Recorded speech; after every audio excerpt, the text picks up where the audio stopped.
Señor presidente, quiero volver sobre algo que usted ya tocó. El último domingo de octubre, el Papa Juan Pablo II se refirió a la Argentina en la Plaza San Pedro, de distintas maneras, pero entre otras cosas habló de un problema que ya ha sido tocado aquí, como es el problema de los desaparecidos y de los detenidos sin causa, sin proceso. Le quiero preguntar si usted, que muchas veces se ha dirigido al Papa, le ha contestado reservadamente a esas expresiones de Juan Pablo II y si hay algunas medidas en estudio en el gobierno sobre ese problema más allá de la del tiempo a la que usted hizo mención recién.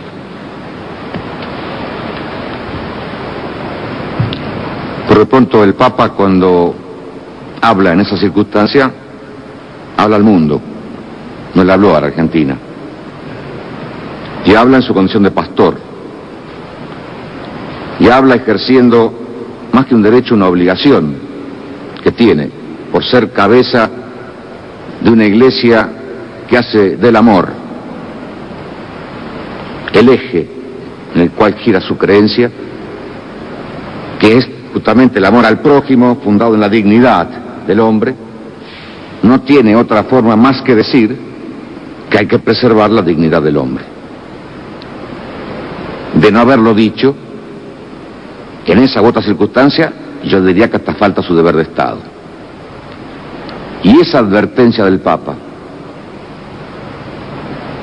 en su condición de pastor, de instar a la dignidad del hombre, no está ajena a nuestro sentir. Porque justamente para defender la libertad y la dignidad del hombre, la Argentina tuvo que enfrentar este tremendo problema de una guerra en la que pagó precio de sangre. Una guerra que no quisimos, que no declaramos, que nos fue impuesta. Y la Argentina, repito, los argentinos no tenemos nada que ocultar, ni nada que avergonzarnos en ese sentido, porque justamente eso ocurrió en defensa de los derechos humanos del pueblo argentino, gravemente amenazados por una agresión del terrorismo subversivo que pretendía cambiar nuestro sistema de vida, de un sistema de vida inspirado justamente en una visión cristiana del mundo y del hombre, en la que el hombre pueda realizarse en plenitud, con libertad y con dignidad. Eso nos quería ser quitado.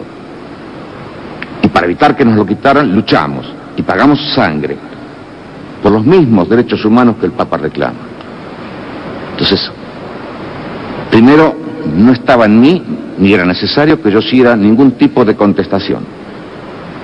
Porque a quien habló para el mundo, en cuyo contexto estamos colocados y participando en los mismos ideales, como gobernante no tenía nada que decir, porque adhiero a eso. Y como católico, mucho menos, porque no es más que ratificar lo que yo como católico también pienso.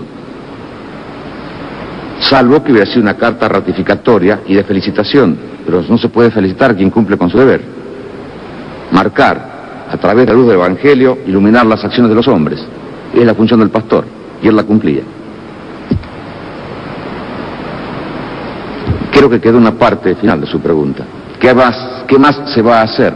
Sí, yo le preguntaba si había algunas otras medidas que pudiera estar estudiando el gobierno, porque el Papa en esa ocasión hizo algunas solicitudes, más allá de la referencia que usted hizo al tiempo como factor para solucionar este grave problema. Sí, señor, y con una visión así cristiana de los derechos humanos, el de la vida es fundamental, el de la libertad es importante, también los del trabajo, de la familia, de la vivienda, etcétera, etcétera, etcétera. Si la Argentina atiende a los derechos humanos en esa omnicomprensión que el término derechos humanos significa. Pero yo lo concretamente porque sé que usted hace la pregunta no a esa visión omnicomprensiva de los derechos humanos a la que hizo referencia el Papa en forma genérica, sino concretamente al hombre que está detenido sin proceso, es uno, o al desaparecido, que es otro. Frente al desaparecido, en tanto esté como tal, es una incógnita el desaparecido. Si el hombre apareciera, bueno, tendrá un tratamiento X. Y si la desaparición se convirtiera en certeza de su fallecimiento, tiene un tratamiento Z. pero mientras sea desaparecido no puede tener ningún tratamiento especial. Es una incógnita, es un desaparecido. No tiene entidad, no está, ni muerto ni vivo, está desaparecido.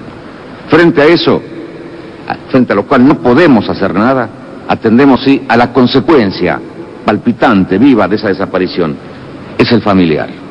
Y a ese sí tratamos de cubrirlo. En la medida de lo posible, no tenemos más que eso.